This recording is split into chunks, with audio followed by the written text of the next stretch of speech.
जय। सदगुरु श्री कबीर साहेब की जय। विश्व वंदनीय संत सम्राट पंडित छोर सदगुरु श्री कबीर साहब जी, मेरे हृदय मंदिर के आराध्य परम पूज्य सदगुरु श्री मान साहब जी, पूजा की योग सभी संत समाज, मैं चरण कमलों में सिर झुका के 3 बार बंदी करता हूँ। बोलिए श्री सदगुरुदेव की जय। सदगुरु श्री कबीर साहब जी कहते हैं, समझाते हुए कहते हैं, शब्द नंबर ये 21 है।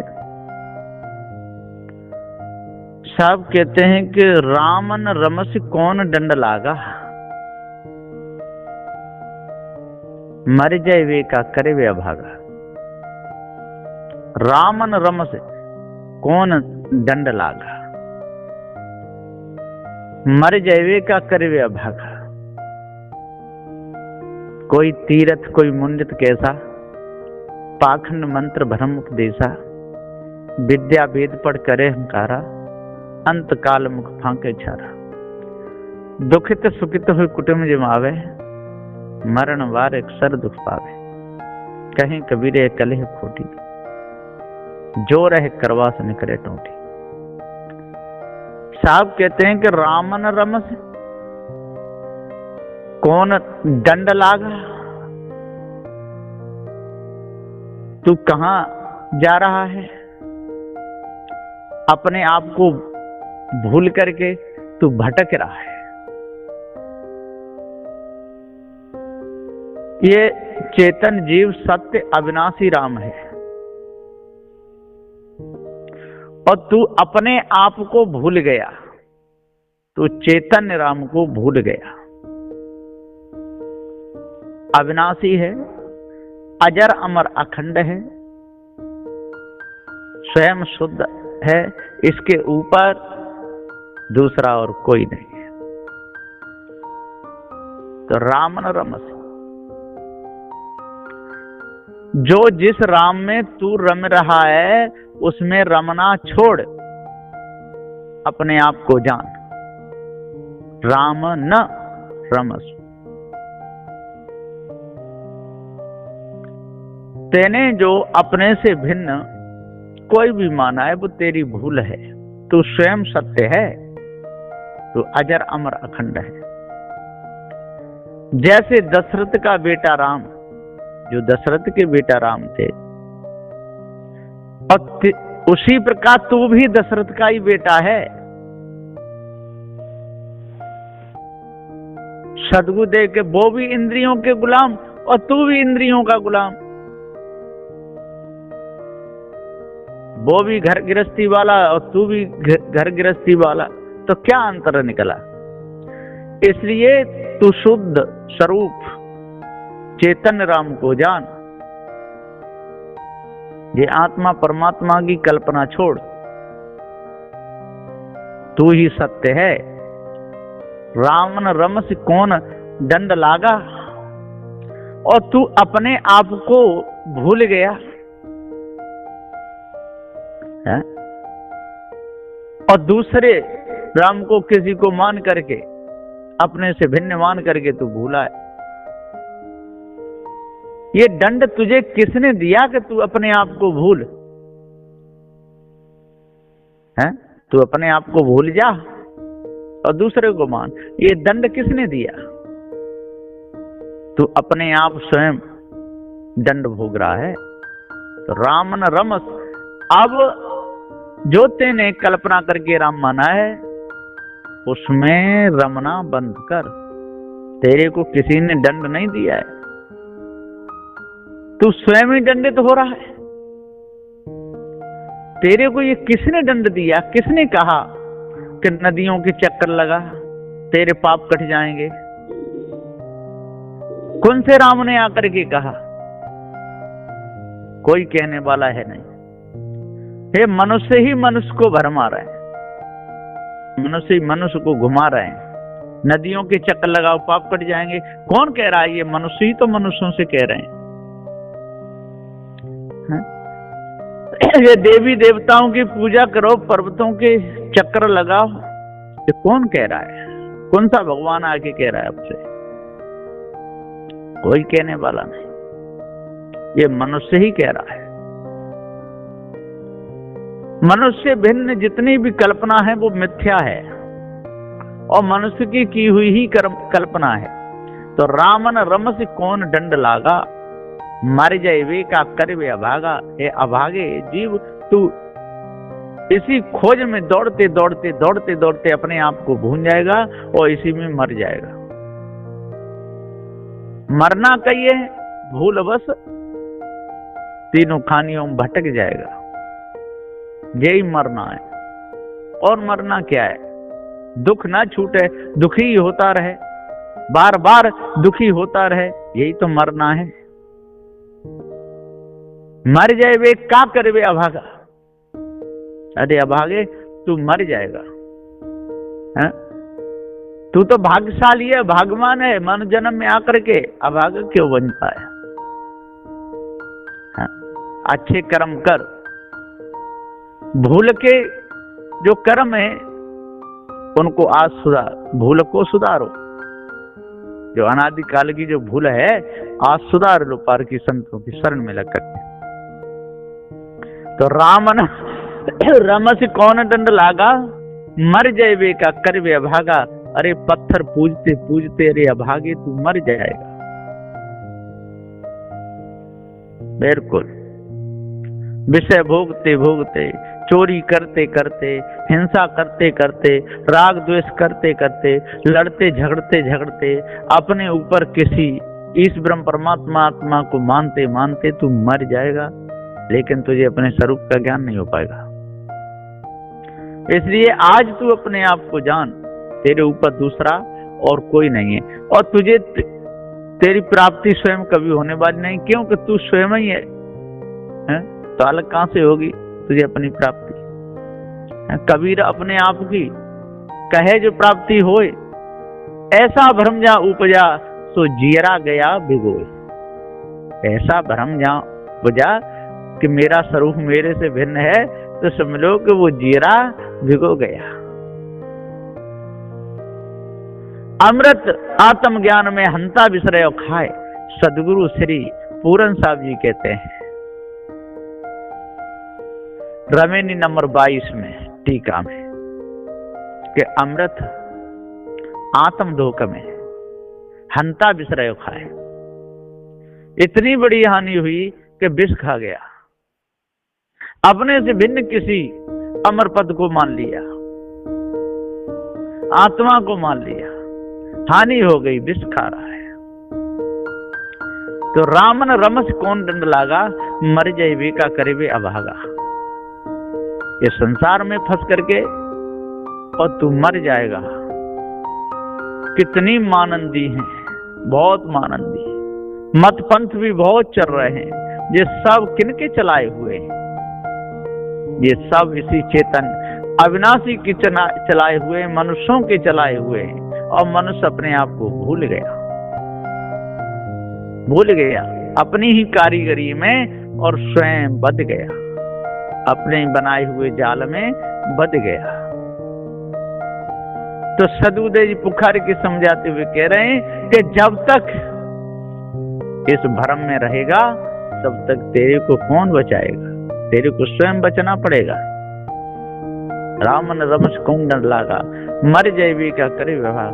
कोई तीरथ कोई मुंडित कैसा, पाखंड मंत्र भरम उपदेशा। कोई तीरथ कर रहा है, कोई तीरथ कोई मुंडित कैसा। अब कोई मुंडित है तो कोई बार मुड़ा लेता है, कोई रखा लेता है, और कोई मुंडित, ये लोग जैनियों में होते मूढ़िया। तो सबके सब धोखे में है। कोई तीरथ कर रहा है, कोई तीरथ कोई मुंडित कैसा। पाखंड मंत्र भरम उपदेशा, पाखंडों में फंस करके और मंत्रों को जप रहे हैं। पाखंड मंत्र भरम उपदेशा, और भरम का उपदेश दे रहे हैं। जितने भी ये मंत्र हैं 4 वेद 6 7 18 प्राणों के, ये सब ये भरम है। जैन मत में मूढ़िया और ढूंढिया ये लोग होते हैं और धोखे में अपने समय को निकालते हैं। श्वेतंबरी भी होते हैं, दिगंबरी भी होते हैं। भूले रहते हैं। तो कोई तीर्थ, ये तीर्थंकर होते हैं ना, तो सदगुरुदेव जी पुकार के समझाते हुए कहते हैं इनमें 24 तीर्थंकर हुए। प्रथम ऋषभ देव हुए और 24 में महावीर स्वामी हुए। तो कोई तीर्थ कोई मुंडित कैसा। पाखंड मंत्र, और इनके पाखंड के मंत्र हैं ये सब पाखंड मंत्र। भरम उपदेशा, इनका जो उपदेश है सारा का सारा भरम का है, सत्य का उपदेश है ही नहीं। पाखंड मंत्र भरम उपदेश, कोई तीर्थ कोई मुंडित कैसा, और पाखंड मंत्र भरम। विद्या वेद पढ़ करे अहंकारा, अंत काल मुख फांकते छारा। और विद्या खूब विद्या पढ़ते हैं, 14 विद्या है पढ़ते हैं, विद्या वेद ये सब विद्या है। वेद पढ़ना शास्त्र पढ़ना, तो विद्या वेद पढ़ करें अहंकारा, और बहुत अहंकार करते हैं कि भैया हमने वेद पढ़ दी।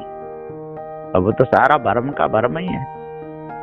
इतना अहंकार हो जाता है, एक वेदी द्विवेदी त्रिवेदी चतुर्वेदी खूब पढ़ करके ऊंचे ऊंचे मंचों बैठ करके भाषण देते रहते हैं। तो विद्या वेद पढ़ कर अहंकारा, और अहंकार बहुत हो जाता है, विशाल अहंकार हो जाता है, वो अपने समान किसी को समझते नहीं है। अब सदग्रंथ बीजक को गुरुमुख से बढ़िया तरह पढ़ेंगे तो घमंड अहंकार दूर हो और मानंदी सारी छूटे, है ना, चेतन जीव का प्रचार हो, यही सत्य है। लेकिन अपने पद को भूल करके बार भटकते हैं। तो विद्या वेद पढ़कर अहंकारा, अंत काल मुख फांके छारा, और अंत में तो मुख में छारे ही पड़ेगी, कोई नहीं आएगा।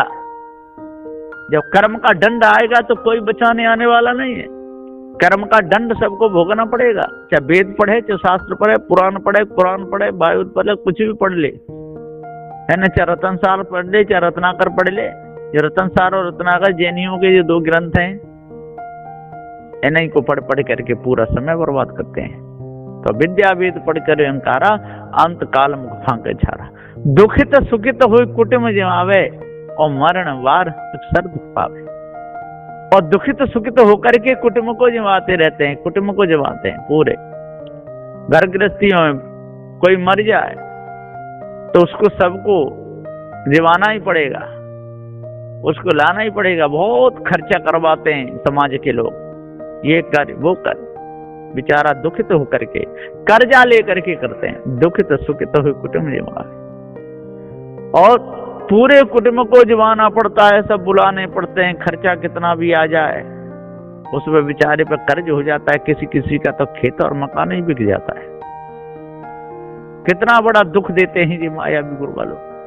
तो दुखित सुखित हो कुटुंब जमावे, मरण वार अक्सर दुख पावे। सदगुरुदेव जी पुकार के समझाते हुए कहते हैं कि मरते समय अक्सर दुख पावे, दुख ही मिलेगा। और क्या मिलेगा? पत्थर पूजे तो दुख ही तो मिलेगा।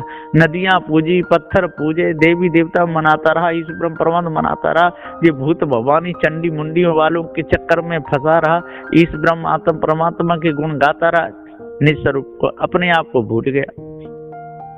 जब अपने आप को ही भूल गया फिर रही क्या गया?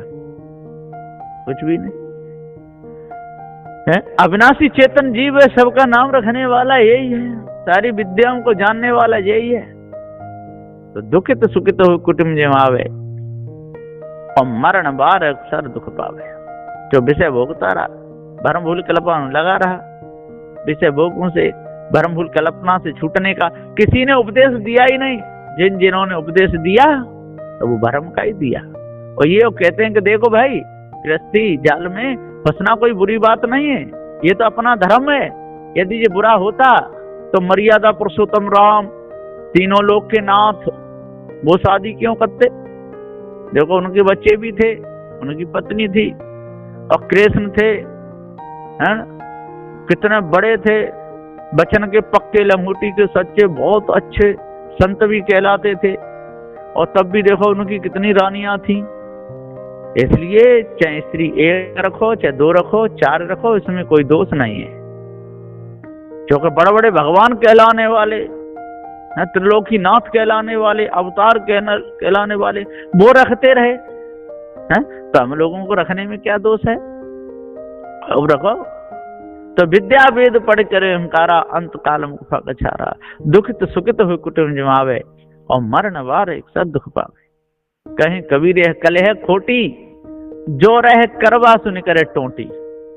सदगुरुदेव जी पुकार के कहते हैं, कहीं कबीर कलह खोटी करके, ये जी काया ये खोटी है, ये विषय वासना जब बनी हुई है, भरम भूल कल्पना में फंस करके, विषय वासना में फंस करके, और बार बार जन्म होता है, और बार बार नई कर्मों को करके मरता रहता है। कहीं कबीर कलह खोटी, जो रहे करवा सो निकले टोटी। करवा में जो होगा वही तो निकलेगा, है? यदि करवा में दूध होगा तो दूध निकलेगा, पानी होगा तो पानी निकलेगा, शहद होगा शहद निकलेगा, घी होगा घी निकलेगा, जो भी होगा सो ही निकलेगा।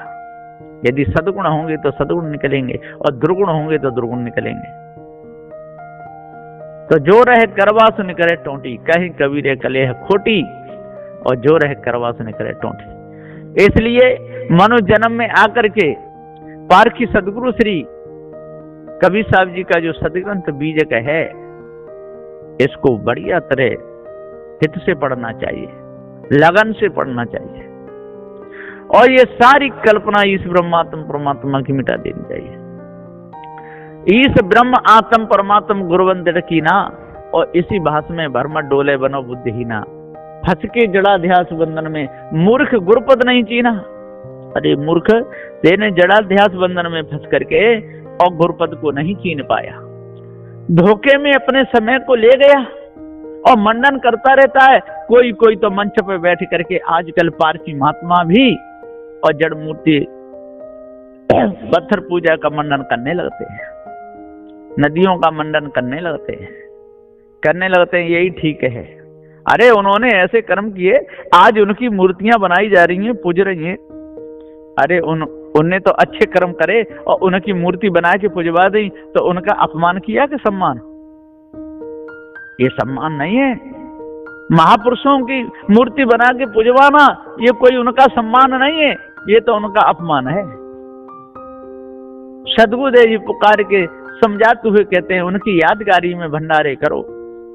उनकी यादगारी यदि आपने बनाई भी है, मूर्ति बनाई है, तो यादगारी तक रखो।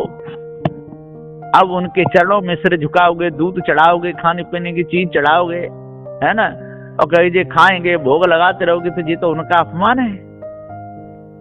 सदगुरुदेव जी पुकार के थे, अभी देख लो, आपके माता पिता अमेरिका में हो और आप अपने घर में हो, और कोई भंडारा करें और उनकी मूर्ति को भोग लगा दें, फिर फोन लगा के पूछें कि कहो माता पिता, हमने आपको भोग लगाया, वो आपको मिल गया?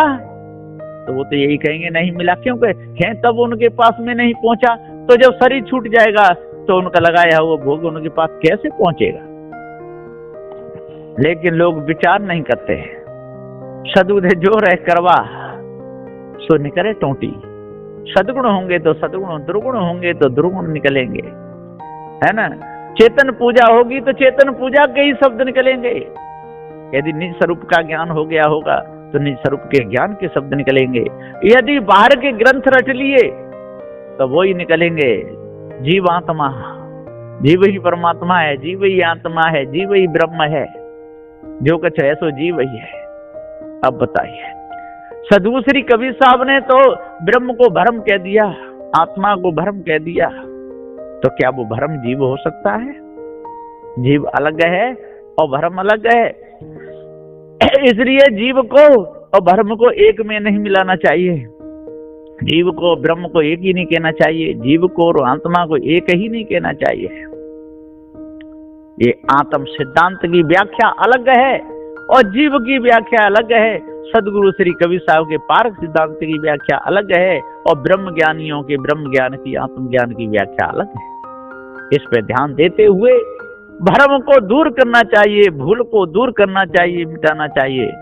ये शब्द नंबर 21 का जो टीका है, तो सदगुरुदेव जी पुकार के समझाते हुए कहते हैं, विद्या वेद पढ़ करे अंकारा, अंत काल मुख फांगे छारा, दुखित सुखित हो कुटुंब जमावे, मरण वार अक्सर दुख पावे, कहीं कबीर कले खोटी, और जो रह करवासन करे टोंटी। तो सदगुरुदेव जी पुकार के समझाते हुए कहते हैं कि अष्ट महासुर धारण किए होंगे, 10 दोषों को त्यागा होगा, पवित्र मन बनाया होगा, सभी प्रकार के दोष अवगुणों से दूर हुआ होगा, तो ये चेतन जीव सदा सदा के लिए मुक्त हो जाएगा। और यदि ऐसा कहे अनुसार नहीं किया और सदगुरु श्री कबीर साहब के उपदेश के अनुसार नहीं चला, तो वो कितना भी ऊंचे ऊंचे मंचों पर बैठ करके गाल बजाता रहे, उसको एक दिन बंद करके नरक में ही जाना पड़ेगा, कोई बचाने वाला है नहीं। ऐसा उपदेश है बंदी छोड़ सदगुरु श्री कबीर साहब जी का। बोलिए श्री सदगुरुदेव की जय।